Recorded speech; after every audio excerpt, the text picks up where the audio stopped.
Okay, good morning, everybody. Welcome to my kitchen. Today is Friday. It is October 20th. My God, can you believe that October has gone by this quickly? Anyway, I want to welcome you guys to my kitchen. You might see behind me a lot of bread. No, I did not bake this.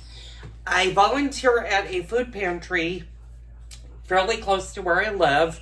And on Thursdays, they're open Tuesdays and Thursdays. And unfortunately, yesterday, they were going to throw out a ton of bread and a lot of bananas. So what I did was I brought the bananas and the bread home, which is why you're seeing it behind me. And I have a lot of people in my community where I live that came by yesterday and took all of the bananas that were left and a lot of the bread. This is not even a fraction. My husband just said a tenth of what we had. I had 4 great big bags of bread, and this is all that's left. And I have a few people that were kind enough to ask me if I had any more bread left over to save it for them. So I'm doing that for them, and I'm going to move this out of the way. But that's not what we're doing today. Today, I figured I would offer, we're going to do another bread. We're going to keep going in the bread series today, and we're going to make some banana bread. I love good banana bread. Now, you can do banana bread many different ways. You can do it plain bananas and make banana bread. You can, if you have zucchini, you can shred some zucchini, add that with your bananas, and you can make a banana zucchini bread. You can add walnuts to it. You can add almonds to it. You can add pecans to it. We're going to do a banana and walnut bread today that I think is going to be phenomenal. My husband's clapping because he likes something that's sweet, but not something that's overly sweet that'll shoot his sugars too high. So we're going to do that later on. I also want to thank you guys so much for putting up with the remodel job. And as you now can see, well, you can see little bits of paint, and I'm not going to focus really heavily on them. I still have a little bit of paint on the cabinets. I still need to do the windows one more time, and I'm going to do that this weekend. Unfortunately, today is a cooler day. It's kind of crappy out. It was raining off and on all day yesterday, so we're kind of gonna focus on that. Also, you guys can tell that the kitchen is laid out, and you're hearing my bird Kona upstairs. He just happens to be very happy today, and that's normal for him in the morning time, sometimes in the afternoon, and very rarely in the evening. He'll sometimes whistle at night, but when it gets dark, he goes to bed.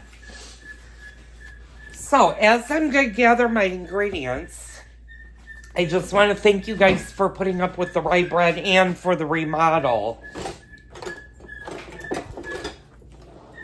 project. I know it was a month of Sundays that I took an entire month off, and now we're going to be getting back into, hopefully we're going to get back into doing some fun cooking channels. I know you might be wondering why I'm not doing the goulash and why I'm not doing the Swedish meatballs quite yet. The real reason I'm not doing those quite yet is I don't have all of the ingredients, and unfortunately I don't get paid until the beginning of the month. And I have some other cooks. Like next week is my husband and my 24th wedding anniversary. So we're doing something different for that. And I'm volunteering on Tuesdays and Thursdays, so I'm taking just a little bit of time off. Now, I'm going through my bread making machine book just to see if I have a recipe for banana bread, and it does not appear like I do. And don't worry, we're going to do other breads down the road. There's a lot of breads that I want to try. Okay, well, I do have one. This is a banana walnut bread. Ooh, but I don't have the ingredients for this.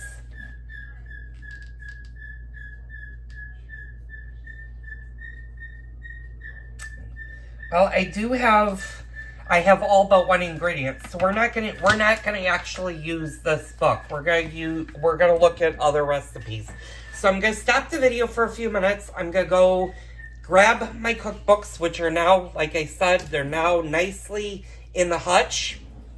And you guys have said great things about the hutch. Like I said, when the furniture comes, when the new kitchen set comes, there will be some things that are going to shift off of the hutch and be put into the, I'll be putting them into the kitchen table, because the kitchen table, when you see it, actually has, not a shelf, but it has a cabinet built into the table. So things will shift over there, but not the machines. You'll always see my food processor and my stand mixer on the hutch. So we're going to get into that in a few minutes. I'm going to grab all of my ingredients and we're going to get cooking. So I'll be right back. Okay, I'm back. I'm sorry about that. I had to clean up some of the workspace. I also had to move some of the bread that you saw on the stove off. You definitely want to clean up your work surfaces before you start. And you want to make sure that your kitchen is just nice and clean. I know I said, things are tight still in this kitchen because I don't have the kitchen table to necessarily put stuff on. So what I'm going to do is I'm going to move all of this bread to where you're currently sitting. And I'm going to move this back. And I want to welcome any new subscribers that are currently watching or live in my neighborhood. I'm going to move you guys up so you guys can see me. And I promise this will be a fun, albeit usually I'm long-winded. My regulars that watch me all the time will tell you I can be very long-winded at times. And I apologize.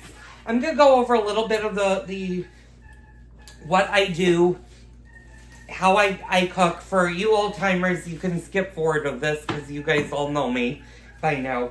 But what I do is I do my cooking videos basically for the home cook. Now, my videos are not professional by any means, so don't expect Martha Stewart look like. I leave faults and all, because you know what? Kitchen people that cook can make mistakes. We try not to make mistakes, but mistakes are part of life. Now, if you do tune into like Martha Stewart or Julia Child or any of the professional chefs, and I know Julia Childs is long gone. She passed away in the early 2000s.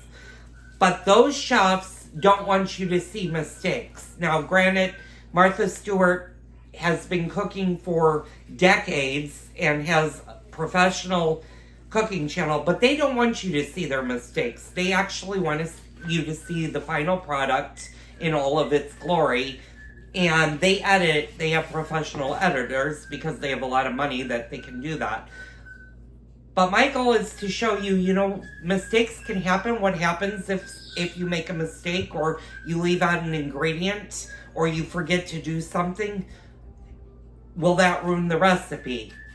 Now, I don't do that with every recipe because I'm a pretty good cook. I will toot my own horn for that. So I got a couple of cookbooks, and you might recognize this cookbook. It's the Better Homes and Gardens cookbook. Now, this particular book is incredibly old. This is the 1950s version that happened to be my grandmother's. And I have the new Annette Pope School of Cookbook. This is also a very old cookbook that happened to also be my grandmother's. So, I'm just basically looking for a good banana bread recipe.